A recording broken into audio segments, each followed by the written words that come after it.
when we talk about culture, there's so much, that we can do. We can do a whole, 3-day workshop on just culture in of itself.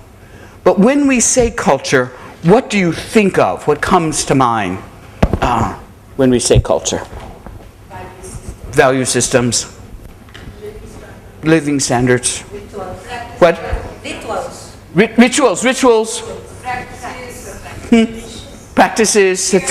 Shared knowing. Okay. And now so we're getting to this business of shared knowing and information that gets passed on. So I just want to spend a minute going to page 13 of us just looking at some definitions of culture. Again, someone was indicating to me about her background, Nabia,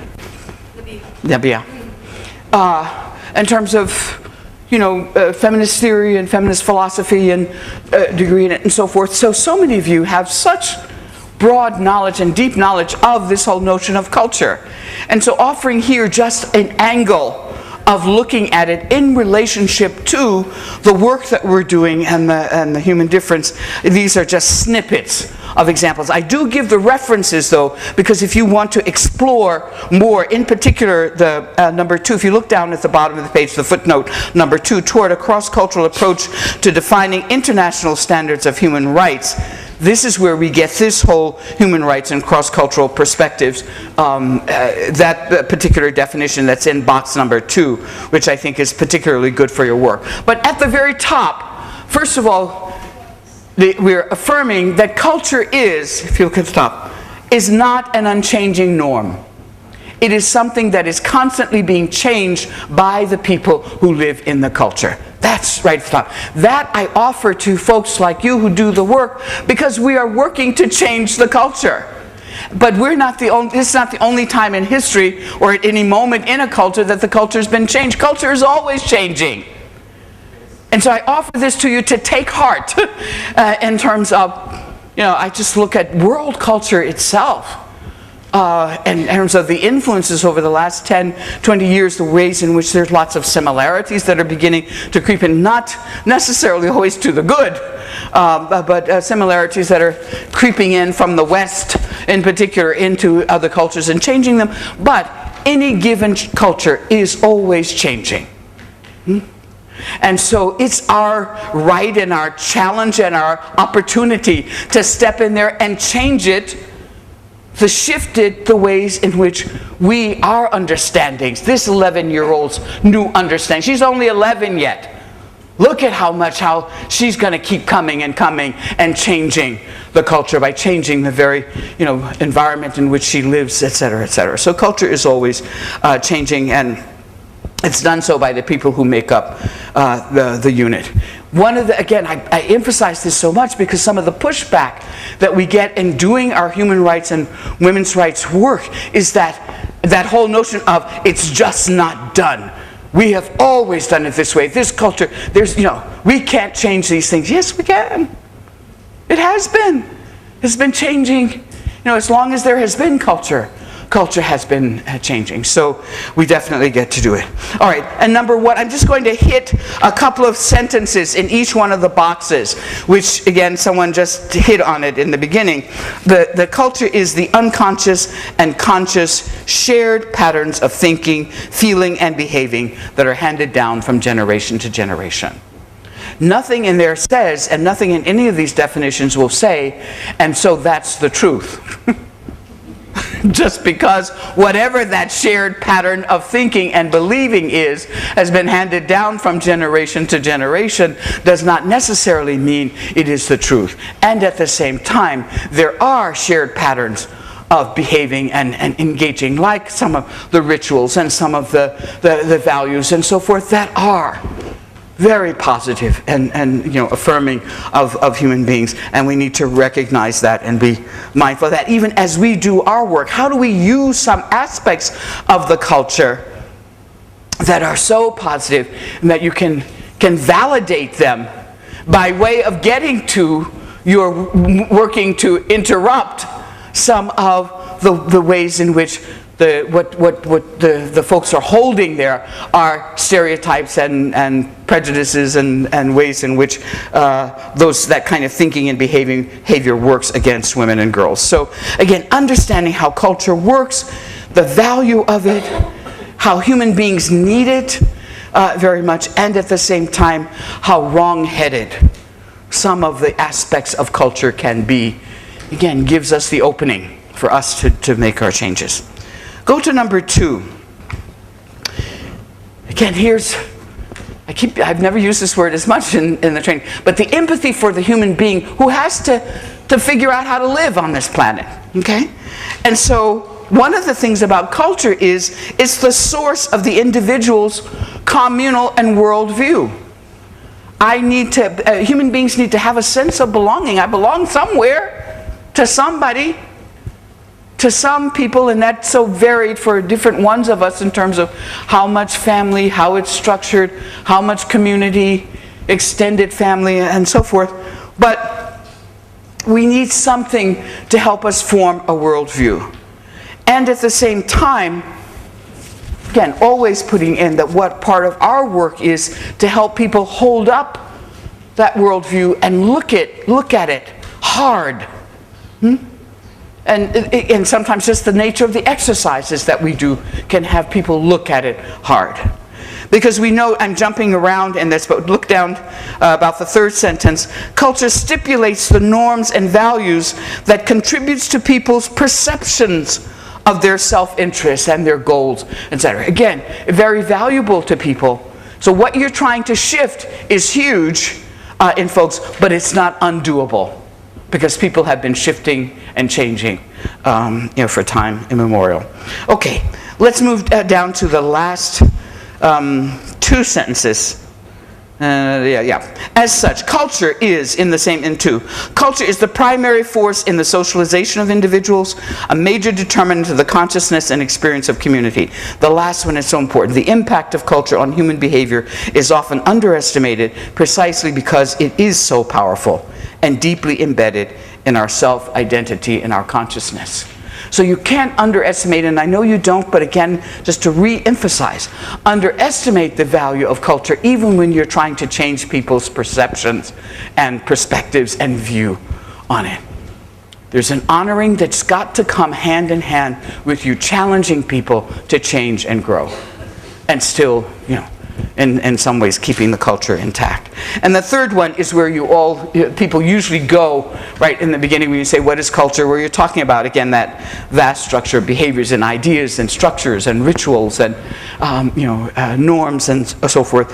Then ceremonies that give people a real sense of connectedness to something, to someone. So culture is it's one of those things, like, we feel like between a rock and a hard place because it is so important for human beings to have it.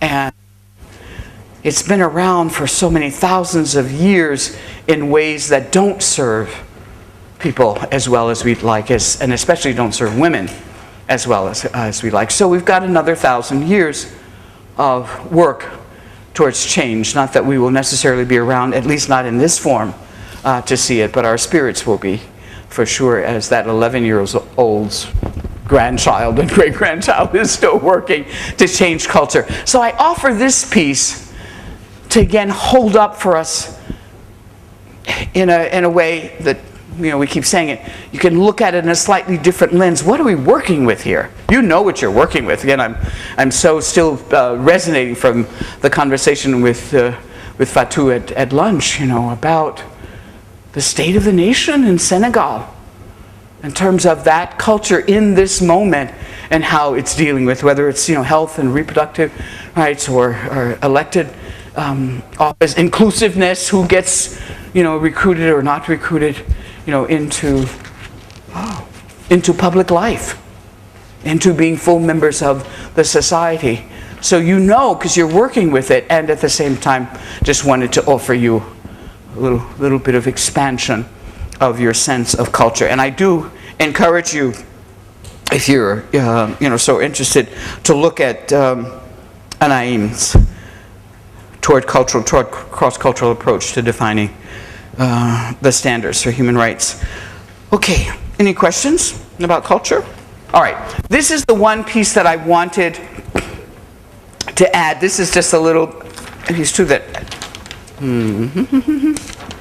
in terms of what happens when people, I think it's probably on the other chart. Is that what happens when people get so invested, when people get so invested in all of the values and norms and so forth of their culture. Again, I was sort of looking to some of the things that might come up as you're doing your work with women, but also as you're doing your work with men, in terms of how we view our cultures and the stake that we have in it. And this is actually in your packet too, on page 14. I just like putting it up there. It's about, in terms of how stuck people can be in the way we do things, the way I do things. It's that rigid thing of my way, meaning our culture, the way we do it, etc. My way is the way. And the fear that people have, all such fear, that if that should change, it's almost as if the world would crumble if that should change. And so there's such antagonism toward the other from this stance. The question becomes, if my way is the way, my question to the other, whomever is different, especially in terms of culture, we're talking culture and ethnicity, or your gender is different, you've got a different perspective, or LGBT, lesbian, gay, bisexual, so you're different. The question is, if my way is the way, is if you're different, what's wrong with you? The question is simply, what's wrong? Something has got to be wrong with you. If we get people to do that paradigm shift, to begin that journey of making the paradigm shift to my way is a way, that whole similarities, and I was hoping to have this up, but we didn't get it up, the whole business of all of the similarities and all of the differences. This is what our humanity consists of. And so if my way is simply a way, one way of being human, then when I encounter your difference, the reaction, the response is, let's talk. Because it isn't that we're not going to encounter differences and sometimes have even conflicts around them, because we do come from different ways. You like? So that's okay. That's okay. And you got to give people permission to be okay coming from those different ways. But it doesn't necessarily mean that your response, your automatic response has to be, and so therefore what is wrong with you? Another way we can invite people as we're moving them along that paradigm shift is you get to go, oh, it's kind of like our inquiry. How did you come to that perspective? What in your culture gives, and you have to be careful of how you offer people to ask this question. You don't ask it in some kind of cynical way of like, well, how'd you come to that? No, it's really from a place of curiosity. This really does go back to our initial guidelines. From that place of curiosity, how did you come? What in your culture leads you to have that perspective? I know this is a very benign way of saying when you come up against, I'm saying to you guys, I know the way that I'm off holding this out, you go, oh honey, I couldn't get that, sweet and gentle and so forth, with people who are standing up in my workshops or in the political forums of our culture and just, going at each other. Maybe not in those moments, but it doesn't mean you still don't have this tool as one that in the right context you begin to nurture people into this kind of way of exploring difference. Let's talk. How did you come to that? What can we do? How can we come to some kind of compromise? And I don't know what it might be, around some policy, something that happened. And it's not that this hasn't happened, it has happened, and it does and will continue to happen, where people are trying to do this. Is it easy? Not easy. But again, you've got to have some kind of perspective of what's the possibility of moving people. Well, I got this little graphic paradigm, that thing about paradigm shift, and you can do any number of things with that based on your particular context and situation of trying to move people along a paradigm shift about something that's very important to them, their culture, their values, their views, etc., etc. And you get to hold yours, but you get to hold yours as one way of being in the world, not the way. But you see, the process of dealing with this is not an abstract argument or discourse about culture, but again, with a real issues and problems, and then helping people to begin to go around and under what is this cultural practice about. All right, so culture, as we look at culture, we kind of pick up where we left off, at the ending of the cycle, that we're looking at culture to better understand why it is so important to the individual and how potent a force it is in all societies.